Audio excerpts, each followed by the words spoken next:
Hello, ladies and gentlemen. We here at Silver Screen Psychopathy feel that, as a public service to the viewers, it is extremely important to remind you to just make sure that everyone is aware that the good people at Amazon Studios literally inserted this image showing a representational depiction of a woman bending over and shitting diarrhea all over herself right into the introduction to their show. I mean, for Christ's sake, would you look at it? It's disgusting. Oh my God, it's going everywhere. I'm gonna throw up. This is what Amazon thinks of you. And with that said, we now return you to your regularly scheduled program. Thank you for your time.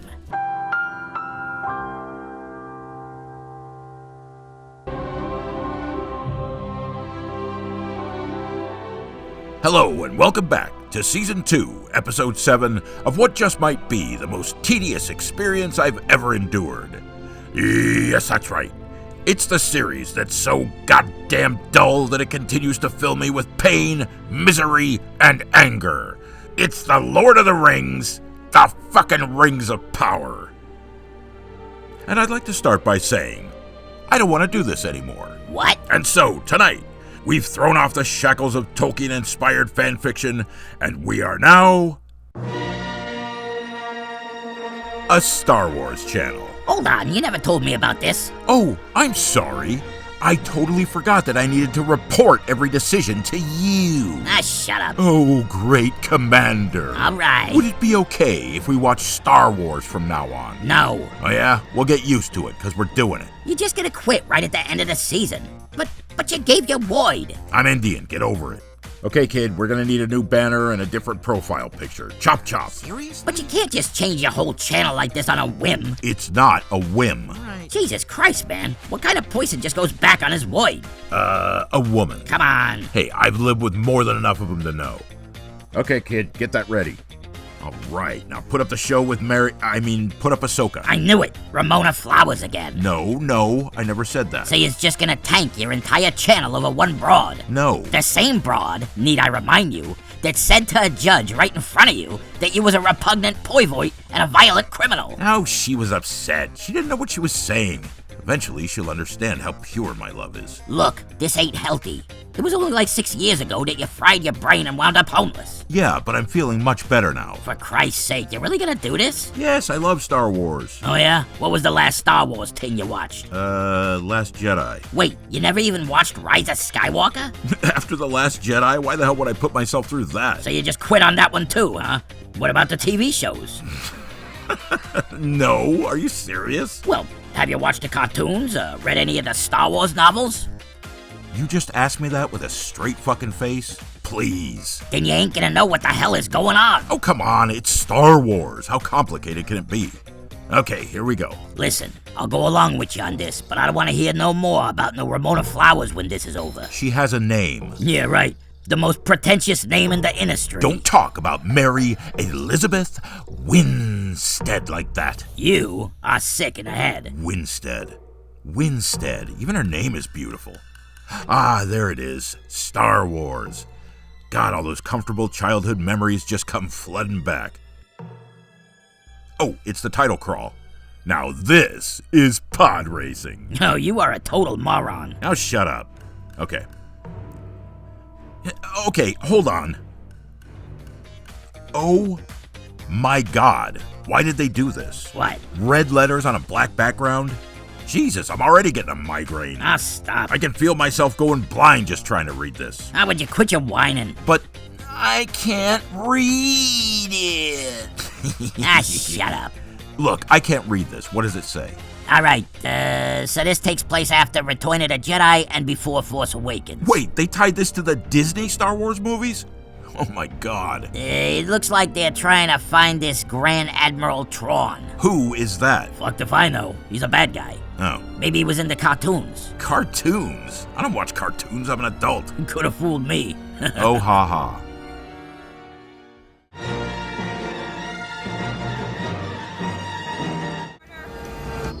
Governor Zadi's looking for you. Hey, so this is Star Wars, right? Why does it look so cheap? Hey, you wanted to watch this crap. Is that Mary Elizabeth? No, it ain't. Just watch. Fine. There. So Big day for you, hero. Yep. Well, you're not wrong. Wow, she's pretty sassy. Yeah, she seems like a real cunt. What's she doing?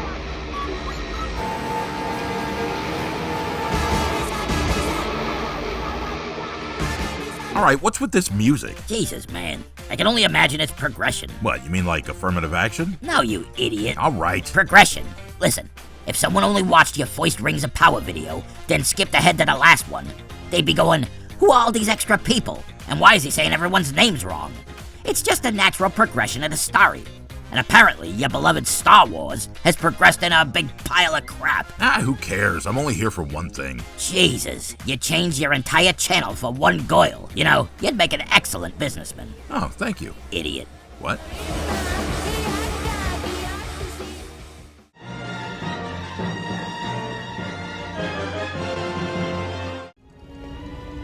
Star map? Not just any star map. Hey, what are these two ugly fucks talking about? How the hell should I know? I don't watch this crap. What's with that green woman's tumor? A tumor? Yeah, that thing hanging off her head. Tumor. I think it's supposed to be like a tentacle. Whatever. Look, it's bouncing around like it's filled with air. Don't you think if you were a show that cared about the product you were producing, you'd actually consider a small detail like a fucking disgusting tentacle growing off some bitch's head might have a little weight to it? Welcome to Disney Star Wars. They do 'em fast and dirty, like a filthy hooker in a truck stop parking lot. So Disney Star Wars is the lot lizard of TV series? I told you I don't watch this crap. Wait, this show or Star Wars in general? Star Wars, I ain't watching that. It's unrealistic. Star Wars is people in space, and there ain't no people in space. Case closed. Oh, you have no imagination. And you got no brains. Screw you.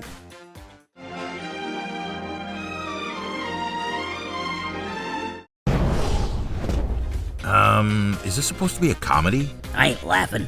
I thought this was Star Wars. Why is it so cheap and goofy? The whole concept is goofy. And where is Mary Elizabeth Winstead? I haven't seen her once. You've been watching it, you idiot. What, is she playing Ahsoka? No, you moron. All right. The girl playing Ahsoka's got AIDS. What? I saw this documentary about her. She was dating this young guy who had AIDS and really liked fucking girls in the ass. Oh, come on. And at the end of this documentary, she gives up the old brown eye.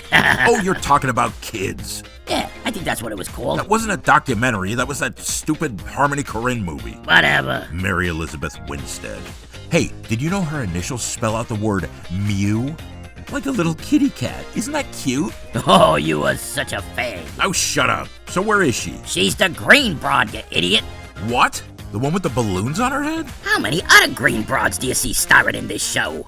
She ought to take those balloons off her head and shove them into a bra. Oh, shut up. That flat-chested freak. Be quiet. Look, she's an established actress. Even she didn't notice how dumb that looked? Welcome to Hollywood. All of these actors just shut up and do what they're told, like good little hooers. But she looks stupid. I don't know if you noticed, but she's green. I just told you she was green. Well, is she green for the whole show? Are you being serious right now? And she's old. Ah, for Christ's sake. When she played Ramona Flowers, she was like 24. Every time you watch that stupid movie, she's still 24. But real people's grows old, stupid. Screw you. I wonder what Morphin Clark's doing right now. No. Are you serious? Morphin Clark is so cute and tiny. She's adorable. Don't you dare. All right, kids, switch everything back. I am done with Assholka. What? Seriously? Yes, seriously. You're unbelievable. But I just finished switching everything to a Star Wars motif. Motif. Please, just cinch up the belt on your dress and do it. Hey, Yeah, pull yourself up by the high heel straps. shut up. Yeah, slap on a new coat of makeup and get to work. Stop it. That's right. Shove that butt plug up your ass and get to it. Hey. Oh, come on. It's starting to feel like home again. You always go to the darkest place. You know, it's fun picking on the kid. I don't like it. So, is it settled now? You done with that Ramona Flowers? Can you believe that bitch went and grew old without asking my permission first? What? Hello and welcome back. Jesus, you really are one demented bastard. Shut up. To Season 2, Episode 7 of the show that actually cast Morphin Clark in the role of Galadriel. Yeah, that took some balls. Yeah, right? What is Morphin Clark, like 5 foot nothing? She's way too short to play Galadriel. Yes, that's right. It's the Lord of the Rings, the Star of Wars. The Star of Wars? Would you change that? Change it to what? Jesus. I don't know. What do we change it How to? about, The Lord of the Rings, Jeff Bezos' bald asshole. What? How about Amazon sucks? No, Rings of Power related. The Realm of Stupidity. Too simple. The Reign of Poop. Too esoteric. Esoteric? Do you know what that word means? Just go with the waste of time. Hey, that was my idea. The waste of time. That's pretty good. Hey. Did you just come up with that right now? Hey. Yep, I thought it up all on my own. I thought it up. I guess we're just gonna go with Saul's brilliant idea. It was my idea. Oh, shut up. Yes, that's right. It's the Lord of the Rings, The Waste of Time. Okay, this week our story begins in Gayregion, where Ainultard has cast a magical fairy spell on old Doc Brimbor, masking the city's carnage from his very sight.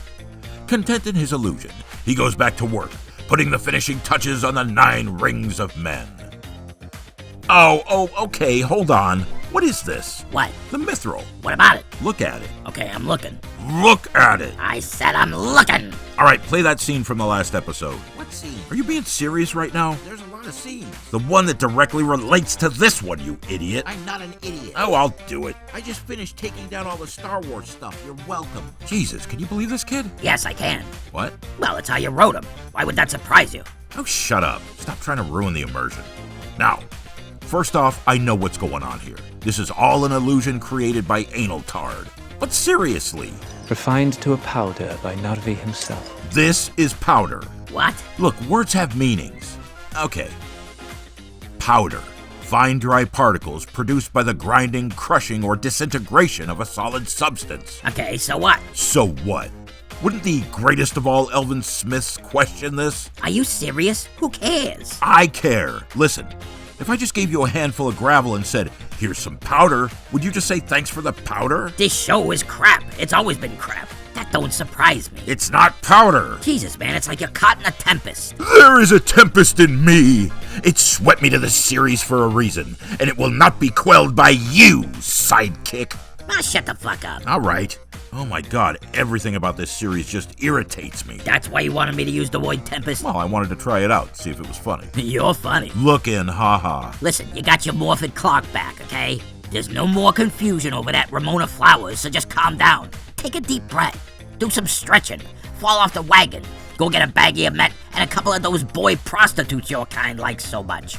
Would you stop accusing me of being gay? Fine. Then go get all liquored up, lure a couple of pretty young prostitutes into an alley, and chop them up. Jesus. Just do what you gotta do to get through it. All right. And so, the orcs knocked down part of the mountain, damming up the river so they could just walk across it. Because water running in the same direction for thousands of years wouldn't dig out ruts or pits or wash away any earth as it flows. But it just goes away, leaving a few inches of water above a perfectly flat plane of earth for anyone to just walk across. And back in Mount Dum, Narvi the Rapist joins Durin and Disa in their mineshaft protection racket. But more important than that, Prince Durin receives a surprise visit from an old friend. You, tidal-haired, flowery-tongued flagpole. You are the luckiest, the canniest, and the most reckless man I ever knew. Have you any idea what I've gone through since you left? Can hardly be more eventful than what's transpired with me. I'm about to overthrow my father. What have you got? I'm on 17! Have you any idea what I've gone through since you left? Can hardly be more eventful than what's transpired with me. I'm about to overthrow my father. What have you got? Herpes, old friend. Have you any idea what I've gone through since you left? Can hardly be more eventful than what's transpired with me. I'm about to overthrow my father. What have you got? Oh, this is great. Okay, there are memorable moments in storytelling where important information is relayed, and we get to see a character react to this. It's a way of telling the audience how great or small the threat being relayed is, and Delrond Half-Elf certainly has a story to tell. I can't wait to see the look on Durin's face when Delrond Half-Elf tells him that Sauron is back and in Eregion, where an army of orcs has laid siege to the city. Oh yeah, that'll be wonderful. And then the look on Delrond Half-Elf's face when Durin shares his exploits, telling Delrond Half-Elf about Ainultard and the 7 Dwarven Rings, and how adversely affected the king is. You know, I was really dreading this, but this kind of lore-building dialogue and actual drama is starting to turn me around on this series. Okay, enough talk. Let's just sit back and watch this mastercraft in storytelling. Defeat. Without your aid, thousands of lives are at hazard, Durin. Celebrimbor is among them. I know I asked too much of you, Durin, but I need your axe, old friend. I need it now. That's it? Not even a mention of Sauron. Whatever. Captain, they have a Ravager. They have a cave troll. And speaking of the Ravager, look at it. It's made out of wood and rope. It's too bad the elves never learned that wood burns. Come on. Fire burning arrows at it. Pour burning oil onto it. Toss flaming coals at it. And back in the smithing place, back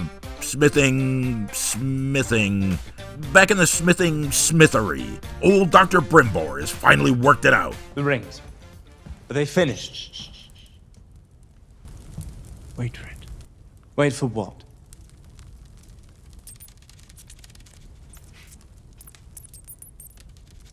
It is a pattern. Do you not see? A cycle. Repeating itself at intervals throughout the day. Okay, hold on. Damn, that's fucking awesome. Look, say what you will about Rings of Power. It's lazy. Yes. It's derivative. Sure. It's unoriginal. Okay, but It's juvenile. Okay. It's messy. All right. Convoluted. Stop. Boring. Please. It's stupid. Okay. It's a pathetic effort by marginally talented, low IQ DEI hires. Yes, all of those things. Especially the last one. But it's moments like this when the writers just dream up this elaborate scenario, this wild mindfuck, the cycling period of time, and the recurring mouse. This is original enough for me to just forgive the writers for their previous blunder and really start to appreciate the show.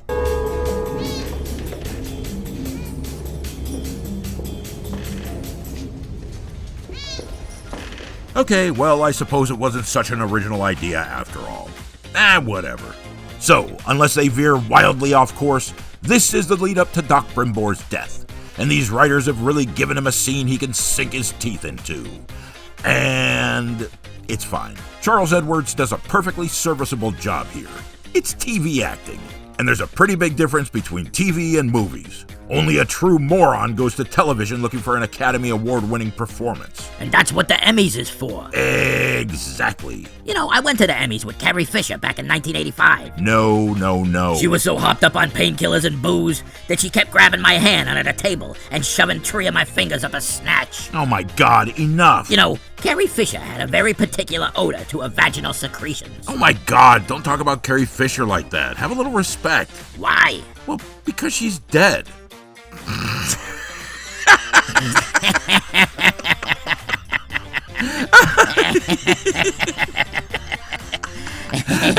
Don't laugh at Carrie Fisher's death.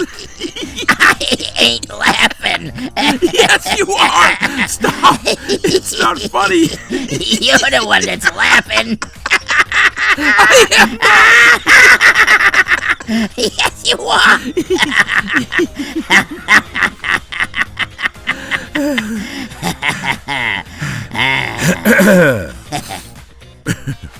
Okay, moving on. I can't believe you'd laugh at that, you monster. What? Now, You was laughing. look, I'm gonna double down here and say once again, Charlie Vickers is a great choice for the TV version of Sauron. He's doing a good job, and the casting department was smart bringing him in. And honestly, I couldn't care less about his stupid wig. Sauron is masquerading as a different person, and apart from hiring another actor, the guy needs a new look. It's fine.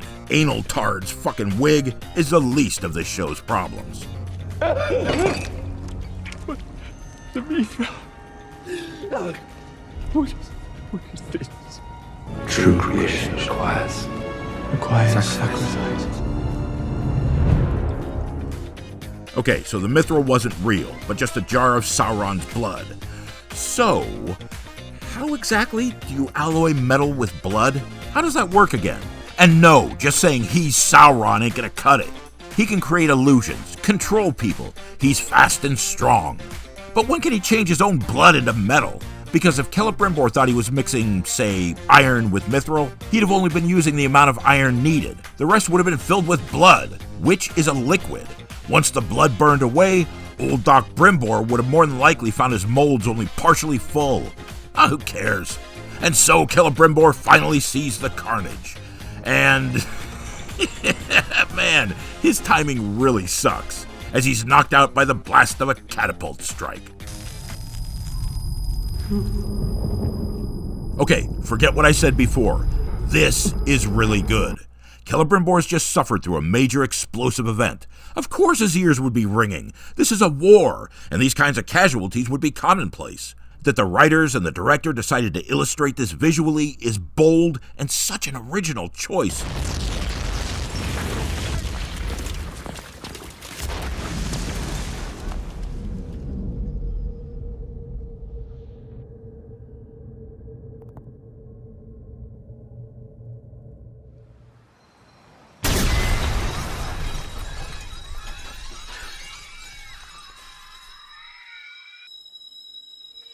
Come on, who's writing this? Are there no original ideas left? Hey, you know what? I'm gonna be optimistic here.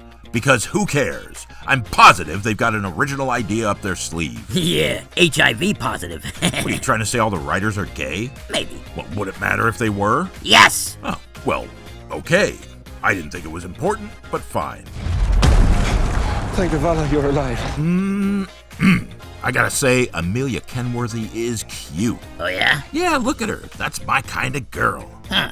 It's kind of hard to see a face past that massive fucking forehead. Oh, please. She's hot. Yeah, while she's giving you a blowjob? You could project a movie on that gigantic forehead. You have no taste. In IMAX! Oh, come on. It's the size of a billboard. This bitch could charge companies to put advertising on that thing. All right, leave her alone. However, you know she does live in a really nice house. She does? Yeah, it's got plenty of headroom. Okay, look. I've been so busy screwing around on the videos this season, I haven't really given myself a chance to talk about her. But from this point on, I'm gonna devote a serious amount of time to objectifying and fantasizing about her. No! What? They just killed her off? I bet the orc gets really frustrated when he keeps trying to chop up a body, but that gargantuan forehead keeps getting in the way. Oh, shut up. She was only in like 4 episodes. Well, since I missed my opportunity, goodbye, fair Mirdania. I'm sorry I didn't devote enough time to fantasizing over the cleaving in twain of your buttocks. Jesus, they're gonna have to bring in some heavy machinery to dig a hole big enough to fit that head in. Nah, she's dead now. Fuck her.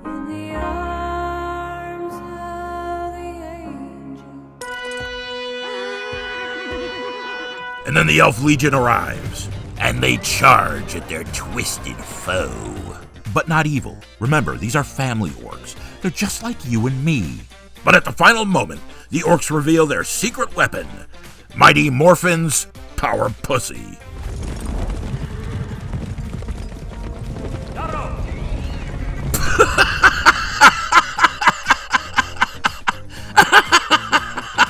Look, the orcs brought their own shadow. Oh, that looks so bad. You know what this looks like? What's that? It looks like they filmed the whole thing, and when they was watching the dailies, some Intoin walks by and he goes, don't orcs boin in the sun? Oh my god, you're probably right. Think that's what it was? Yeah, and then they all goes, oh shit, and they fire that poor Intoin on the spot for stepping above his station. More than likely. Then they drags him into the basement, kicking and screaming, and they tortures him for hours before finally sacrificing him to Baal. Why would they sacrifice him to Christian Baal? No, you idiot. Ah, screw you. Baal, B-A-A-L. He's an old Phoenician god. All right. Jesus, are you stupid? All right. And so with Galadriel, they're captive. Delron Half-Elf enters the orc camp to parley. And here, Adar not only makes it clear that he wants Nenya, the magical ring of feminism, but he also has knowledge of Gilgerard's innermost circle. Wait, his asshole? No, not that innermost circle. The people around him, his circle. Oh, I was gonna say, that'd been weird. Jesus, his asshole. Why would the Rings of Power be writing about the hiking High King's asshole? How am I supposed to know? This show is written by a bunch of hobos. Oh, you don't know that. His asshole. All right. Okay, so Adar displays his ruthlessness. You should have just kept charging Elrond. If she speaks again, cut out her tongue. That's her neck. There's a difference between a tongue and a throat. I'm sure Amazon sells anatomy books. Could someone please put one in the writer's room? Sauron is my enemy as much as yours. Eregion has fallen into shadow. It belongs to the Deceiver now, as does every elf within its walls. It was Celebrimbor himself who welcomed Sauron in. You cannot save him. You can save Galadriel. It is an earnest offer. I suggest you take it. Okay, now this is gonna be good. I take back everything I said about these writers. What a great moment. A clashing of wills, with Delrond Half-Elf about to tell Adar that he can't possibly just leave their brethren to their fate. The writers have left so much room for a really intriguing discussion on logistics, on battle tactics, on morality. To explain to Adar that they'll have to work together or die together. But no matter the outcome, they can't just abandon their people. You have the beauty of your foremother, Melian of the Valar. Ooh, okay, this just got even better. Adar just told Delrond Half-Elf that he knows Delrond Half-Elf's mother, and this will absolutely pique Delrond Half-Elf's curiosity. Delrond Half-Elf would want to know who exactly is this Adar. Adar. How does Adar know? How does Adar know Delrond Half-Elf's mother? Who was Adar in his previous life? Was Adar part of the king's court? Was Adar a soldier? Was Adar a soldier? This is getting really good. For the writers to think this deeply into the story, to add this kind of depth, is really impressive. Okay, let's get back to solving these mysteries. If even a fragment of her wisdom is in your veins, you must know you cannot defeat me in battle. I will outmaneuver you, and you will fall. Not before you have painted the sands of the Glanduin black with the blood of your kin. Oh, come on! Look, I'm not saying my ideas are great, but at least there's something more than nothing. What happened to give me the meat and give it to me raw? What the fuck? You know what? I take back everything I said about taking back everything I said about these writers. This is embarrassing. Delrond Half-Elf just employs the writer's limited understanding of child psychology to turn Adar's orcs against him. Not before you have painted the sands of the Glanduin black with the blood of your kin. Are you prepared to spend their lives so freely? Are they? Delrond Half-Elf claims that he's leaving Galadriel for dead. He stands, and then something absolutely fascinating happens. Delrond Half-Elf takes something from the shoulder of his armor and gives it to Galadriel. Halliburton swipes a dagger from Elendil and gives it to Note Galadriel. to the writers. Delrond Half-Elf is standing in a room full of orcs. Note to the writers. Halliburton and Galadriel are standing in a crowd of, 50, 100 people? Delrond Half-Elf is the center of attention. Galadriel and Halliburton are the center of attention. Then old Delrond Half-Elf does something strange, kissing Galadriel. Then old Bertie does something strange, hugging Galadriel. Psychology 101 dictates that every orc eye would be on he and Galadriel. Psychology 101 dictates every eye would be on he and Galadriel. And not just because they're new faces. It's two elves in an orc camp and elves are the enemy. A man and an elf in a land that doesn't allow elves. The orcs' caution wouldn't allow for dismissal. People's fascination wouldn't allow for dismissal. Wait, did you hear an echo? Yeah, that was weird. No, I'm not hearing it anymore. Seems like it's gone. So anyway, look at this again. Delrond Half-Elf just reaches up and blatantly takes this thing and hides it in his hand. The room is so quiet you can even hear the little metallic click when he does it. So how did he blatantly take this thing and hide it in his hand without being seen? So how did he take something the size of this dagger off of Elendil without being seen? Even Jon Cryork is staring straight at him. Even the Queen Regent is staring straight at him. And after the pass-off, he's still staring at him. After the pass-off, she's still staring at him. Guys, gals. This is sloppy writing. Okay, what's going on with the audio? I don't know. Okay, it's gone again. All right, look. I was going to do some big goofy-ass presentation on how the writers finally got around to shipping these two idiots. Let's call them Delrond the Half-Pussy. But it's so fucking gay that it just makes my skin crawl. Ugh. This is just so incredibly lame that I'm going to pass it right on by. But seriously, I am so happy they finally did this. I've been dreaming about this day. I can't wait to watch this later and beat off all over myself because I'm a genderless freak. A friggin' monster. Okay, I don't need help. A bizarre aberration. Okay, I made one sarcastic comment. Don't say anything we'll regret. A homo with his cock chopped off. All right, moving on. A disgusting, sexually degenerate, bisexual ghoul. All right, stop. A poivosion of nature, all dressed up in lacy rainbow women's underwear and a vibrating butt plug jammed up your ass as you ride on a queer power parade float down a San Francisco back alley toward your next semen-splattered gay orgy. Okay, Jesus. You call me a deviant. No, I was just reading out of your diary. Oh, shut up. I don't have a diary. What am I, a teenage girl? You better not have been reading out of my diary. Okay, and so Delron Half-Elf strides out confidently because he knows the dwarves are on their way.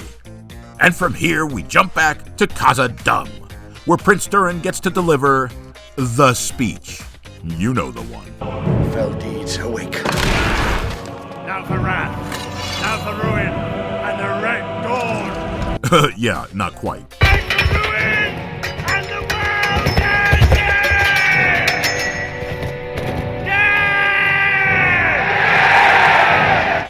No. A day may come when the courage of men fails, when we forsake our friends and break all bonds of fellowship.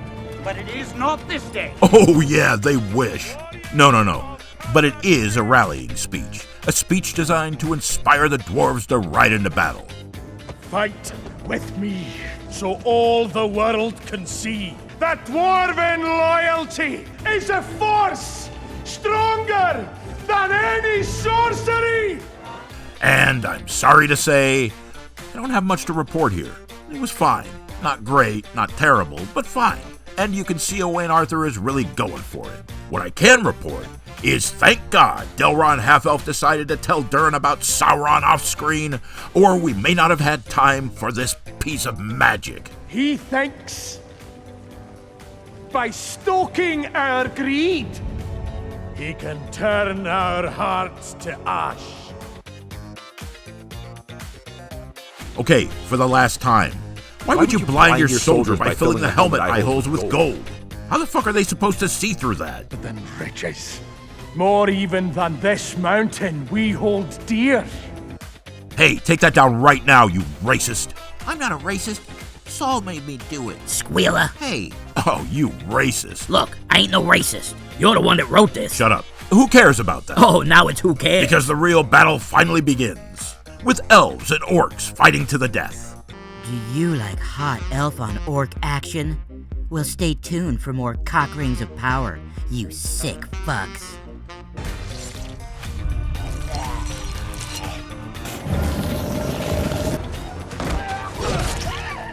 Stick around.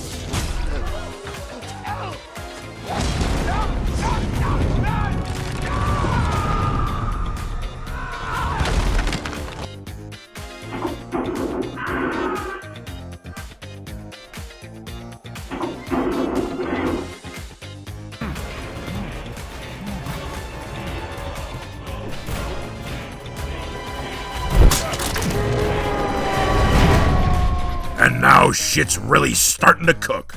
Lord Father, the wall is stronger than we thought. Many Uruk are dying. What are your orders, Lord Father? Shall we sound the retreat? No. Wait for it. Sauron must not escape. Bring down that wall at any cost. Wait for it. Adar! Nam Kipakai. With all that is left of my heart. Too much to let you become Sauron's slaves. And with Delron Half-Elf's secret key, Galadriel escapes and goes prancing about the camp. You there. Come here and help.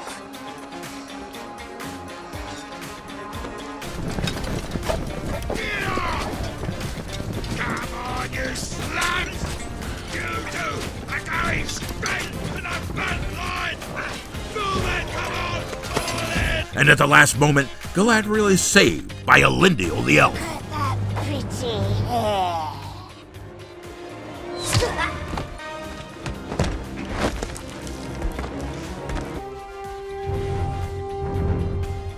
Oh, thank the gods you're here, soldier. I just wanted to tell you about Theo's mother dying. You remember Theo, don't you? You met him in Filth Town. His mother died, did you know that? Oh, it was hysterical. And over in Khazad-dûm, the king went off like Tolkien on a bender, killing his own men in order to continue the dig. And Narvi the rapist tells Durin that the army cannot leave, though I have no idea why not. Why they'd need an entire army to stop one king doesn't make a lot of sense. But hey, what does on this show? They needed a reason for the elves to be abandoned, and I suppose this is as good an excuse as any. And back in gay Rhegion. As far as this crap goes, it's fine. It's the focal point of the season, and it plays out nicely. If not slowly. It's okay, I guess. However, I do have some questions. What the fuck is this shit? Are we meant to feel sorry for Sauron here? Tortured by a god, murdered by his own people, turned into a little wormy man. I laughed out loud when he described playing a game of stop hitting yourself with Celebrimbor. But after all that, you would still choose to inflict the same pain upon me. No. You chose it. And since you forced me to torment you to bring them into being, I am but a victim of your obstinance. But this? And you, the true author of your own torment. Is this supposed to indicate that he's just a typical male abuser? Remember in the old days when you could beat up a woman? Remember that shit back in the 20s? Guys just smack their wives in the movies, they psh, and they'll just go, oh. And as soon as Anal Tard skips out, Celebrimbor, Noldorin Prince, last of the House of Feanor, head of Gwaith Amer Dan, and greatest of all elven smiths, who sits on his own turf, in his workshop, in his city, the place that would be more familiar to him than anywhere else in the world, is handcuffed. And though he's surrounded by tools, his tools whose only purpose is to work with metal, with 1,000 ways to bend, break, or cut his bonds, with hundreds of different ways to attempt to pick the lock, cuts off his own goddamn thumb to escape. Whose will is the mightier?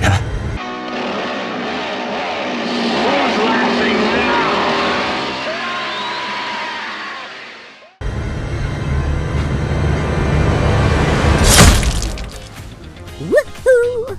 Treat all your ladies like this? You are no lady. Yeah, I pretty much figured that'd be coming. So this series is just a recycling bin for old ideas. Well, I'm not surprised. Turns out, if these writers can steal from another source, they will. And look! Holy shit! The elves finally figured out how fire works. But apparently, they still don't know that the Ravager is made of flammable material. Hey, I got a crazy idea. Do what you just did to those orcs, only do it over the Ravager, multiple times. Who cares? And here, we're finally introduced to Delrond Half-Elf, Total Badass. Delrond Badass. Delrond Half Badass. How about Delrond Half-Ass? It more appropriately describes his character. Son of a bitch never gets nothing done. All right, Delrond Half-Ass it is. And so, Delrond Half-Ass rushes into the fray. And back in his smithing smithery, after hacking off his thumb like Dahmer preparing a tray of hors d'oeuvres, Celebrimbor goes out into the city, and son of a bitch does this guy ever have the worst timing. You are to remain in the tower, so as not to be a danger to yourself. By order of Anatar, Lord of Eregion. Release him! And at long last, Galadriel appears to save the day. That is Lord Celebrimbor, greatest of elven smiths. Release him. But the Lord of Eregion orders... This is the Lord of Eregion. Yes! Finally, we get that moment when Galadriel explains to the guards that Anal Tard is actually Sauron. We get to see the dawning realization and horror come over their faces when the truth sets in. This is good stuff, and I applaud the writers for taking the time to flesh the story out just a bit. And now is time for the reveal. After all, both Galadriel and Celebrimbor know the truth of it, and finally, the truth shall be known. More rings. 9 rings to enslave the world of men. Oh shit, he gave her the 9 rings. He's about to tell her about the 7 dwarf rings, and how Prince Durin came to him to tell him how the ring affected his father. God, I love little touches like this, that just add to the lore, to the depth and complexity. My place is here. And he will not be alone. I'm sorry. I brought him here. Namaari. Okay, that's it. You were absolutely right when you said low IQ DEI hires. Is anyone, apart from Adar, gonna address Sauron at all? Why do you care? Oh, forgive me. Because I'm so stupid that I think it just might be a little satisfying for our main characters to, I don't know, maybe bring up, to address, even shortly, the enemy who's inserted himself into their ranks. The enemy who's treated like Satan on Earth. The enemy who's the only reason for this series' existence. I forgive you. What? You can continue speaking with my blessing. Fuck off. It was my fault. No. From the beginning, a part of me knew. A part of me saw, but I wanted what he offered. See, the bitch was asking for it. And Celebrimbor sends Galadriel away with the 9 rings. I won't let you face him alone. I built this city. My place is here. And he will not be alone. Does anyone plan on telling these poor bastards that they just volunteered to go up against Sauron himself? I'm sorry. I brought him here. I'm sorry I wasn't stronger. Neither of us was strong enough. There might not be anyone in Middle-earth who is. But perhaps the elves need only remember that it is not strength that overcomes darkness, but diversity and equity. No longer shall elves be pale and tall, for now we will be a rainbow coalition of all races, creeds, and colors. Yes, the intolerant monster Tolkien wrote his story in what was then a predominantly Anglo culture. But why must we hold true to these ideals when we decided we didn't like them just a few years ago? For what is right is that which makes us comfortable. That is, until we once again redefine what right means, and then we'll change the definition again, as we've done so many times before. Namaari. Still, no one's noticed the Ravagers made out of flammable material. Well, thank God they didn't burn it, or the story might have stalled out completely. They'll breach the wall soon, Commander. Won't they? No, Rian. Our enemy will not breach that wall. Ah, there's my Goyle, Selena Lowe, fighting for the forces of Sigmund Rhee. All right, Sigmund Rhee, enough. What? That was the guy's name, Sigmund Rhee, see? Oh, sorry. I thought you were being racist again. Racist? My generation wasn't racist when we signed up to fight against the forces of that commie chink bastard Kim Il-sung. Kim Il-sung, Sigmund Rhee, what are you even talking about? Jesus, don't you know nothing about history? Okay. My God, your generation is weak. We went and fought those filthy dinks on their own turf. All right, would you stop being racist? Racist? We wasn't racist when we patrolled those jungles in the sweltering heat of that ugly little Korean country. Okay, don't call Korea that ugly little country. We wasn't racist when we liberated those people from their communist oppressors. All right, well... We weren't racist when we killed everyone in the village just out of boredom. Oh, okay. We wasn't racist when we tossed grenades into those smelly grass huts, exploding entire families in their beds. Come on. We weren't racist when we shoved all the village children in a pig pen and set them on fire, just to hear them scream in that funny language of theirs. Oh my God, stop. Okay, fine. You're not racist. Can we move on? Sure. Jesus. You didn't really set a bunch of kids on fire, did you? Ah, the parents was inconsolable. Oh, stop. All of that wailing and howling was so irritating that we had no choice but to force them all to knife fight each other to the death. Jesus, that's terrible. I made $40 that day. Wait, you bet on it? Hey, war is hell, my friend. All right, let's get back to it. A single arrow from you may yet turn the tide. How many torch arrows do you have left? Enough to do my part. All I need is a clear line of sight. Follow me.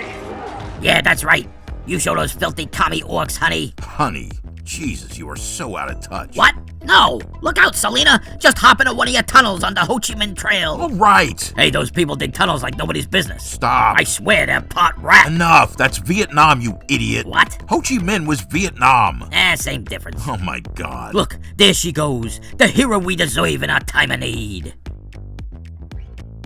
Ah, bent but not broken. That's right. Make that shot, sweet cheeks. Oh, come on. More like bent over but not broken, am I right? You're a fucking dinosaur.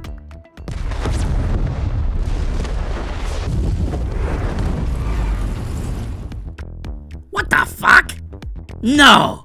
Did they just kill her off? Well, it certainly looks that way. But she was only in like 3 episodes. Why bother hiring her if he was only gonna kill her off? Now you know how I feel about Amelia Kenworthy. Ah, no way. This is totally different. How so? The tarantula lady wasn't hot. Speak for yourself. I thought I just did. Well. Oh, my sexy little slope. Hey. Why, Amazon? Why? What did this sexy pan-faced broad ever do to you? Stop. They killed off my Selena Lowe. Yes, I was watching. Oh, that zipperhead was a beauty beyond repair. Oh. Repair? Wait, what the hell is a zipperhead? Is that a racial thing? Oh, Amazon, how could you malign such a gorgeous gook? Stop it. No more racial stuff. Oh, my little Korean beauty. I already told you she's Chinese. As seen on Rings of Power News. Jesus Christ, man. How can you make light of this chick broad's death? I'm not making light. And stop with the racial epithets, please. Oh, that will never get a chance to sit down at a Taiwanese diner and share a big bowl of barbecued dog. Dog? Well, you know, whatever those savages eat. Would you cut it out? Well, now she's dead. How am I ever gonna know if she preferred barbecued dog or stir-fried house cat? Would you please stop? Selena Lowe is alive. Her character died. Oh, the horror. The horror.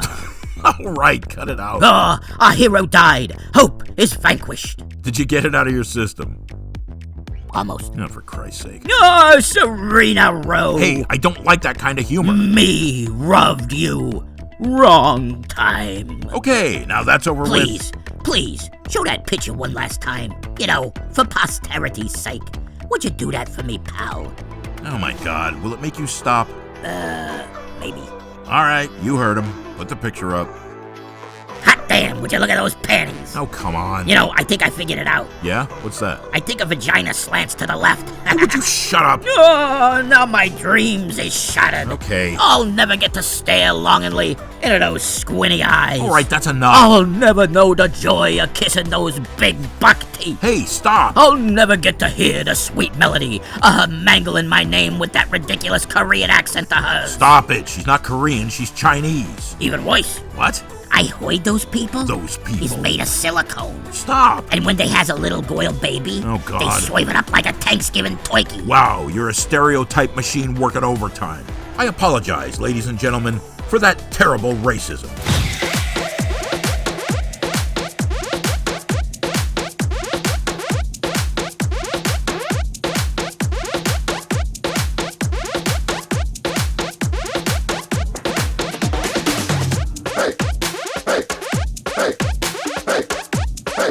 We're moving on now. Goodbye, Selena Lowe's character, whatever your name was. We hardly knew you. Now shut up.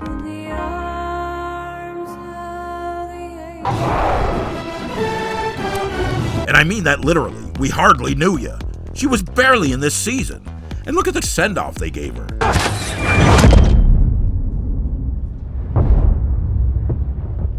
It's so overly dramatic, like we're supposed to feel something. I feel something. Oh, yeah? Yeah, I feel fear. Fear? I feel fear every time I remember the droning sound of those Korean insects. Oh, would you shut up? Charlie's in the light. All right. Charlie's in the light. Okay, moving on. And as Elendil the Elf joins the battle, Adar unleashes the Troll. Send him in. Lord Father, he will kill our own kind. Send him in. Wait for it.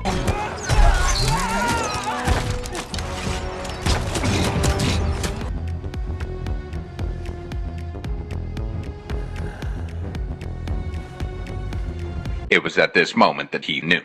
He fucked up. And back in the smithing smithery, Celebrimbor and his guard confront the dreaded Sow of Ron.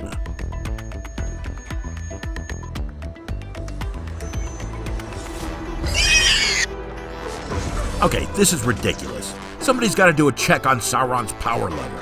If he's really this OP, then why give us an entire season of convoluted manipulation? Why didn't he just bulldoze his way in and take over everyone's mind and force him to make the rings? Yes, I know why. But that wasn't the question. The question is, what the fuck exactly are the limitations of Sauron's powers? Seriously, who cares? And so the troll barrels in, and it's okay. It's a little silly, but it's fine.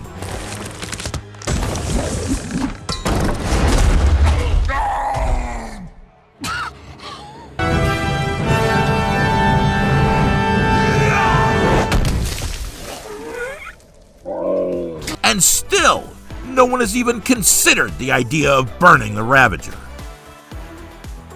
Then Gil-Gerard shows up, and it's a little embarrassing. And then, Elendil the Elf, using his massive size and weight, jumps from the wall and knocks the troll down. Really? And just look at how unrepentantly evil this troll is.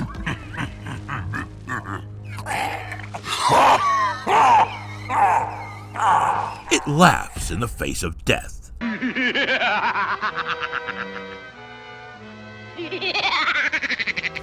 dwarves! The dwarves are coming! Look to the north! Look to my coming at first light on the 5th day.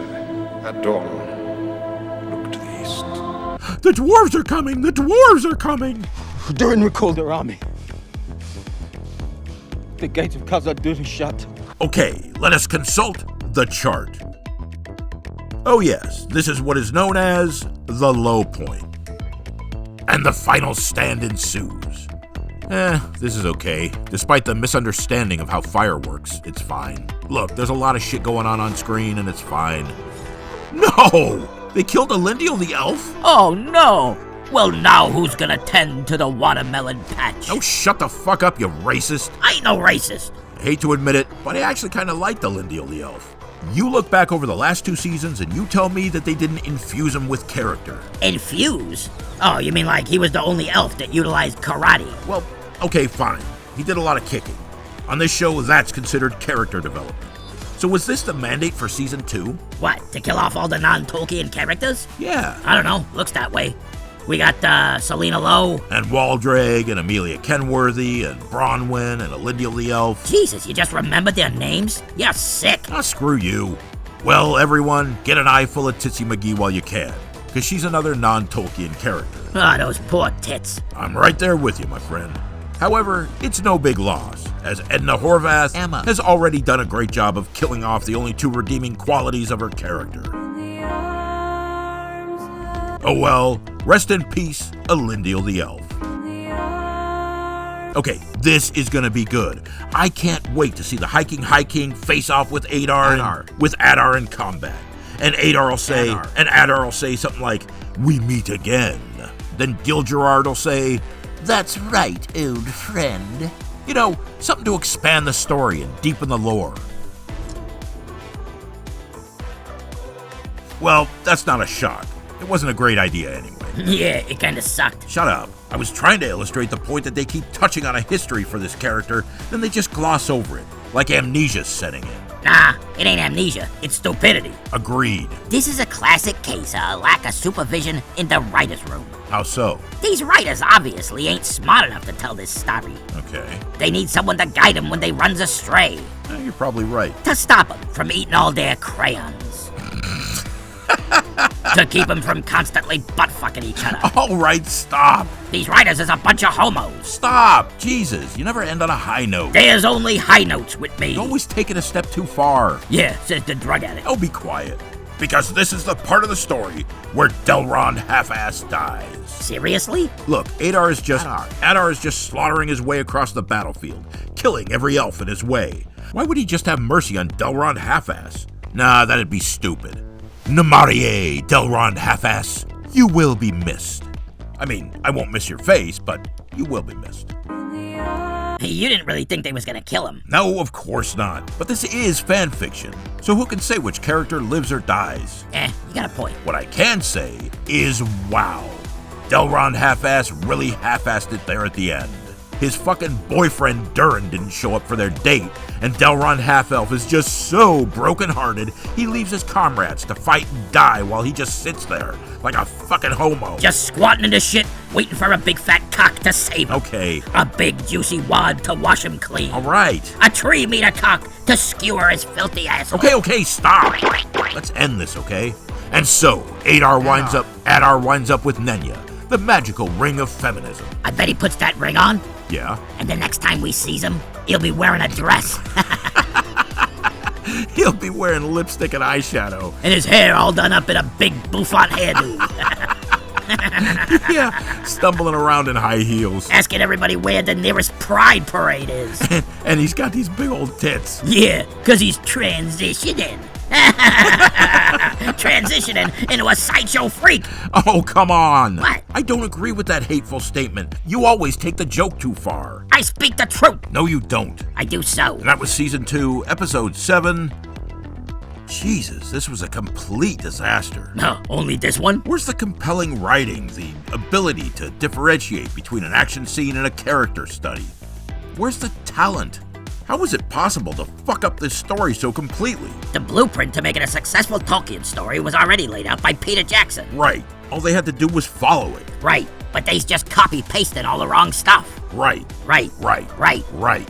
Yeah, but from the way you was talking, it sounded like you liked it. Are you out of your fucking mind? Well, I ain't the one sitting alone in his room talking to himself. Oh, shut up. Here, let's do this. And this has been Season 2, Episode 7 of the greatest achievement in the history of rotting feces. Yes, that's right. It's the Lord of the Rings plagiarism. Yeah, that's got a better ring to it.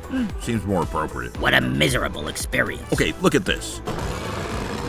Look how they're even stealing the smallest details from Jackson's movies. Well, you know why that is? Why? Because they're gonna end the series here, with Sauron's defeat and the immediate aftermath. You think so? Of course. The reason they're so intent on ripping off Jackson's style and copying scenes directly from his movies is so when this mess is done, you can sit and watch all 5 seasons of this sludge, then you can slide right into Jackson's trilogy with the same sort of feel. Yeah, but so far it's not working. Of course not. And that's the problem. When you create a derivative product, specifically designed to piggyback on a superior product, the whole thing just falls apart. Instead of creating something original, they just hired the laziest, most desperate people. People with no real resume to speak of, and people with no real qualifications.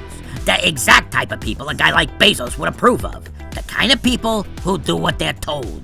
Yeah, but why only go halfway?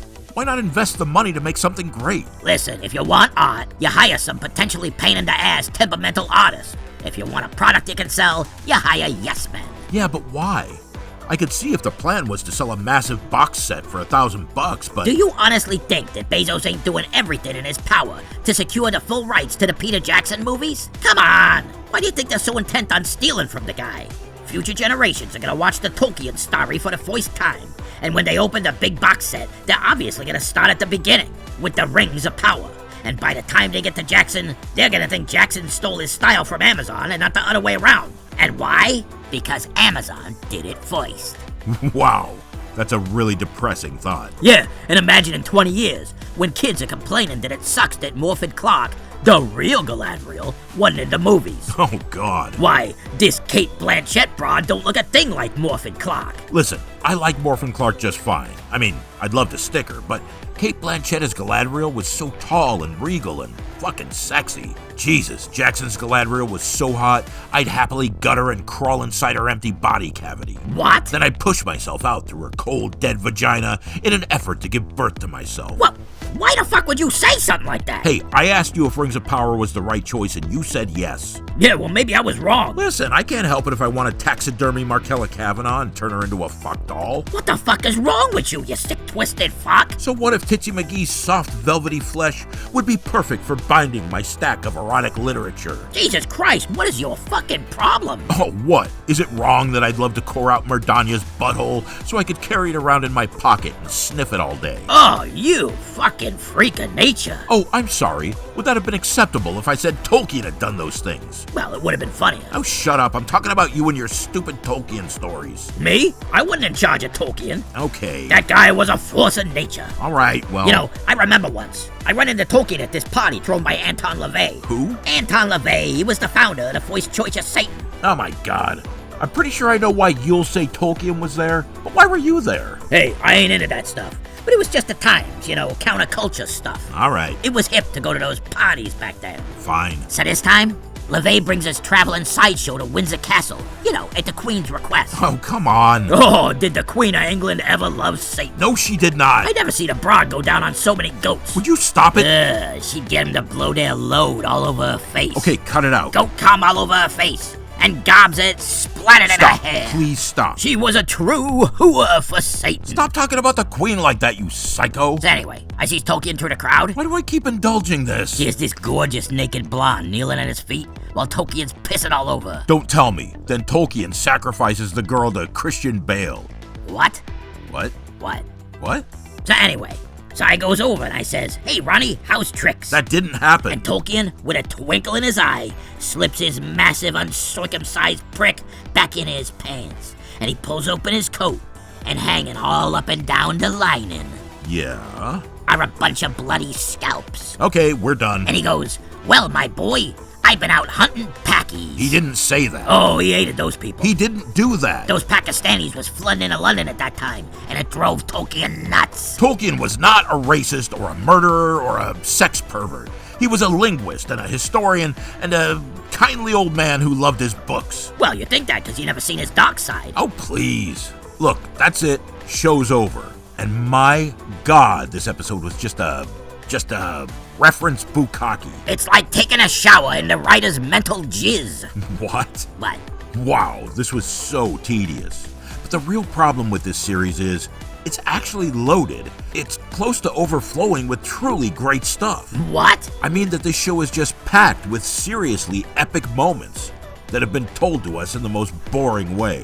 I can see that. The writing is just so uninspired, and the direction is flat, derivative, and so bland that it makes watching this series a total chore. And that's what happens when you put women in charge. Oh, please. This again? Where's the dynamic, inventive camera work? Yes, exactly. Let me ask you a question. Is it about Tolkien? No.